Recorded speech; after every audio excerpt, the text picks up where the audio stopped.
Sveiki, čia tinklalaidė Gyvenimas veža. Ir jau seniai, visai labai senai bedariau tinklalaidę Gyvenimas veža.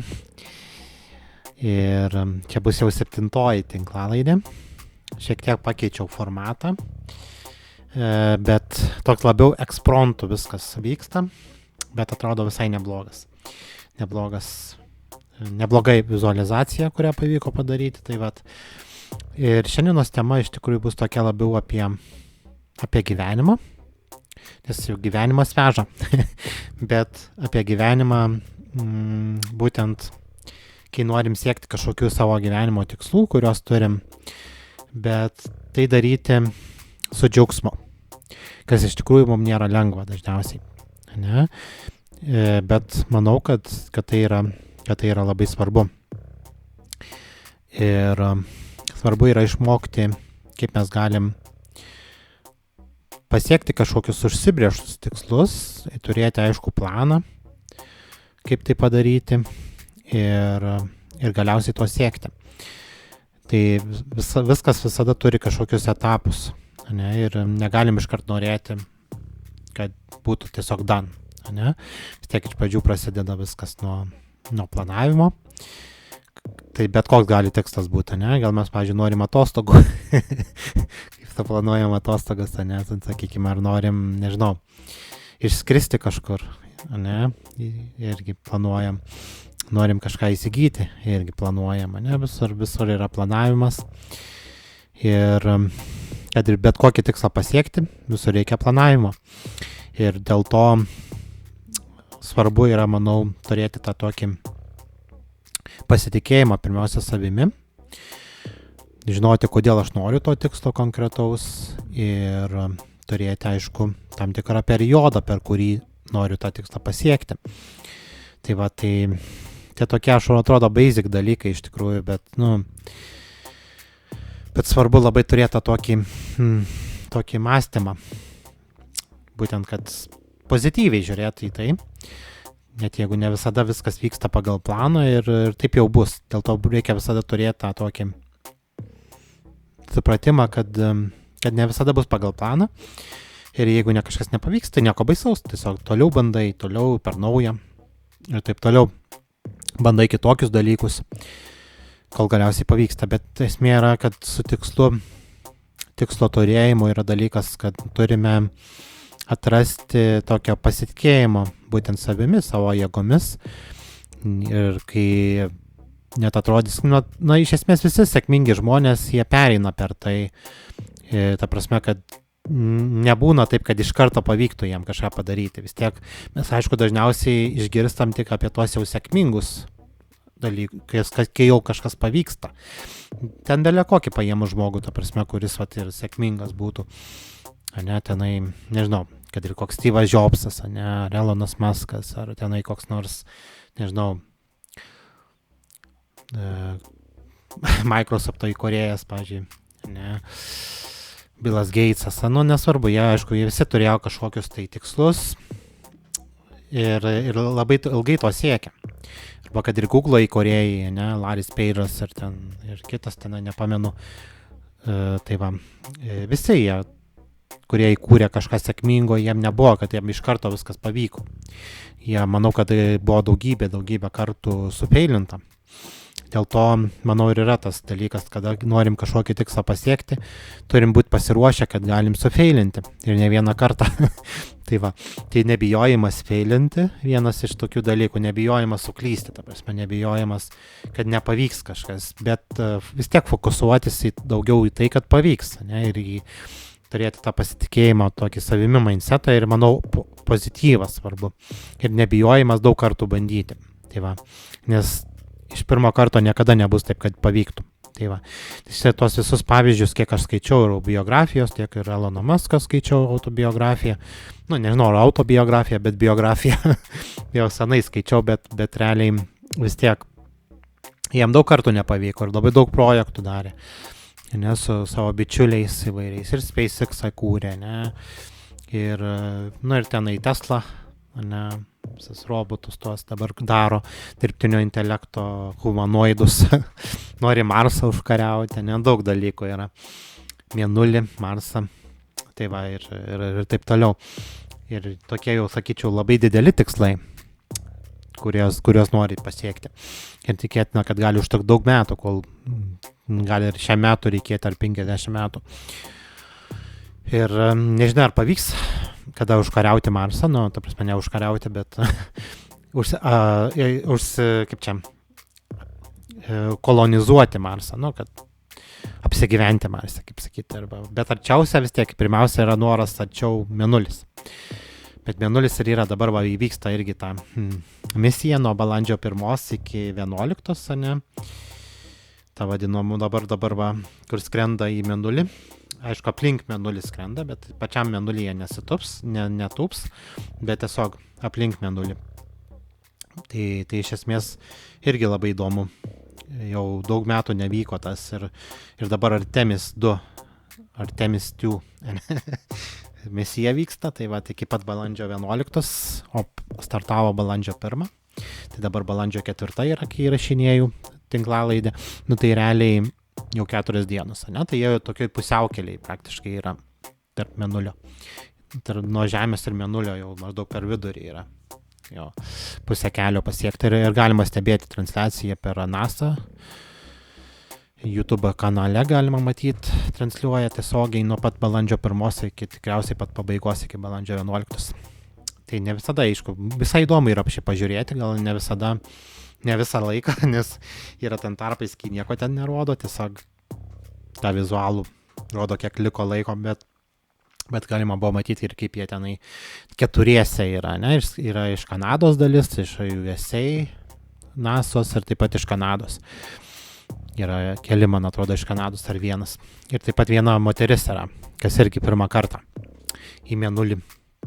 Iki tokio atstumo iki pat beveik Mėnulio. Nu, kaip suprantu, jie dabar netūps Mėnulyje, bet bus labai arti Mėnulio ir iš kitos Mėnulio pusės, kurios dar neteko anksčiau. Tai irgi labai, labai įdomus dalykas vyksta. Tai vat. Na ir bendrai taip galim matyti, kad kaip pasaulyje įdomu yra, kas šiuo metu vyksta. Yra labai dideli tikslai norima galiausiai kosmose, turėti, kad ne tik Žemėje būt, bet ir iš pradžių Mėnulyje. Ir Mėnulis bus toksai kaip starting pointas, kaip pradžia. Nes dar daug Mėnulis neištyrinėtas irgi. Tai va, tai mokslininkai irgi galės daugiau iš arčiau. Aišku, dabar jau kadangi pažengė, jau palyginus, kad buvo prieš 50 metų ir dabar, kadangi jau tiek ir kompiuteriai pažengė, tiek ir kiti jau galės galbūt daug geresnės kokybės nuotraukos ir daug geresnės kokybės duomenys, negu kad buvo kaip Apollo misijose. Tai daug patobulėjo. Tai va, bet ir aišku, noras yra galiausiai, kad ne tik Žemėje būtų, bet ir Marse, galbūt ir Mėnulyje, ir kitose planetose, bet tas gali tikrai ilgai užtrukti, tai nebus, kad labai greitai įvyktų. Bet tikėtina, kad per mūsų gyvenimą gali būti taip. Tai per kokį 30-40 metų tikėtina, kad kažkas tai gali būti, kad jau būsime ne tik savo planetoje Žemėje, bet ir kitose planetose arba bent jau Mėnulyje, nes Mėnulis praktiškai arčiausias yra objektas, realus. Kosminis objektas arčiausiai, kaip palydovas, tai realiai. Bet aš kaip supratau, daugiau, kiek žiūrėjau video, tai daugiau yra kaip starting pointas tas Mėnulis, ne, vėl, nuo kurio po to galės toliau vystytis dalykai ir galbūt ir tolimesnės kelionės, nes iki Marso tai ten užtruktų ir apie 7 mėnesius pagal turimas dabartinės galimybės. Tai kas yra labai daug, o iki Mėnulio nuo 10 dienų, ne, pirmyn atgal, jo, ir nusileis balandžio 11, ten kažko Atlanto vandenyne. Tai va, ir bus labai įdomu stebėti tikrai, ir gali matyti, va, kas pasaulyje labai įdomus dalykai, tai va. Tai, bet kad grįžtant prie temos, ne prie tų tikslų siekimo ir bendrai to tokio, va, nepasinoro tokio pasiekti tikslą. Šiaip iš tikrųjų, tą misiją irgi galima žiūrėti, ne, jie labai ilgai ruošėsi tam, ta prasme, daug metų. Ir tas Apollo, ne Apollo, Apollo buvo anksčiau, bet norėjau pasakyti Artemis, ne, 2, antra misija Artemio. Buvo Artemio pirma misija, tai Artemio pirma misija buvo be žmonių. Tai ten buvo tiesiog, kaip manekenai kažkokie, bet realiai tą patį darė, tai buvo toks kaip testinis, kad patestuot, kaip viskas vyksta, nepamatyti galbūt kažkokias klaidas, nes dar iškart žmonių siūs negalėjo, kad nesitiktų paskui. Vis tiek iš pirmo karto turi pabandyti be žmonių, bet realiai viską tą pat. Dabar jau skrenda su žmonėm, ne, Apollo 2. Ir paskui dar bus ir 3 ir 4, bet tai bus per keletą artimiausių metų vyks.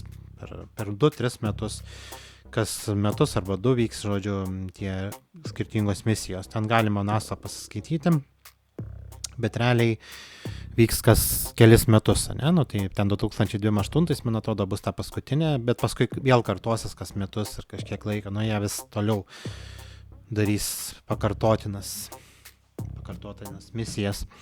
Tai dabar toksai pradžia grinai to, kas vyksta šiuo metu iki balandžio 11, labai įdomus laikas. Tai irgi galim pastebėti ir pamatyti. Tai ką nori Elonas Muskas pasiekti, irgi yra daug, iš tikrųjų. Bet viską tą ir daro, ne? Humanoidus tos daro, kad galėtų, pavyzdžiui, tiek Mėnulį, tiek Marsą, kažkur kitur naudoti juos, kad, realiai žmogus, nes iš pat pradžių nebus sąlygų žmogui, tarkim, Marse. Iš karto. Ten tiesiog nepalankios sąlygos. Bet robotai, net kaip humanoidai tokie, kur gali visiškai autonomiškai paruošti kažkokią aplinką. Bet čia, aišku, biškai toks utopiškas labai jau, aišku, siekis. Tai taip pat ir Mėnulyje irgi galbūt bus kažkokios tai daroma, kas palaipsniui. Sunku pasakyti, kaip toliau viskas vystysis, bet labai įdomu yra bent jau stebėti, ne? Ta misija, kuri šiuo metu vyksta, galima žiūrėti transliaciją ir labai faina. Tikrai faina. Tai mano tinklalaidėje būtent tai ir yra. Ir iš tikrųjų, tokią trumpą padariau tinklalaidę, gal labai eksprontinė gavosi, bet jau labai senai nedariau, tai pagalvojau, biškai pabandysiu paeksperimentuoti. Ir kaip matot, audio vizualizaciją padariau tokią gražią, visai neblogai suprogramavau. Tai labai gerai atrodo. Ir dabar jau biškai kitaip ir vaizdas už manęs kitoks biškai. Tai daug geriau atrodo. Tai manau, kad visai verta kažką bandyti, nes dabar ateina vasara. Taip pat galbūt bus galimybė. Aišku, oras šiuo metu labai prastas, tai nefaina. Dėl to labai linkiu, kad tas oras negadintų nuotaikos mumis, kad vis tiek būtumėm pozityvus. Ir visi, kurie stebit, kurie žiūrit, kad iš tikrųjų turėtumėm tą tokį pozityvą daugiau, nepaisant oro, kad gera nuotaika būtų. Taip pat artėja Velykos, jau tai praktiškai rytoj Velykos. Šiandien, kaip filmuoju balandžio 4, tai rytoj balandžio 5 Velykos. Paskui 6-2 Velykų diena, tai labai faina. Ir tai iš tikrųjų ateina pavasaris, jau net ir yra pavasaris. Tik tiek, kad dar oras šiek tiek gal pasispardys, šiek tiek dar lietutis. Sniego tikėkimės nebus, bet žodžiu, oras vis tiek eina pirmyn, gražyn. Ir turime džiaugtis pavasariu. Ir linkiu tikrai gražios dienelės, gražios nuotaikėlės. Ir ačiū, kad žiūrėjote. Aišku, galėčiau padaryti ir ilgesnius podcastus, bet kažkaip dar, kai pats vienas darau, tai reikės ieškoti pašnekovų. Tai čia viskas vyks palaipsniui. Kažką sugalvosiu galbūt dar geriau padaryti, bet kol kas toksai trumpas video. Ir linkiu gražios dienelės ir skanios kavelės. Čiau.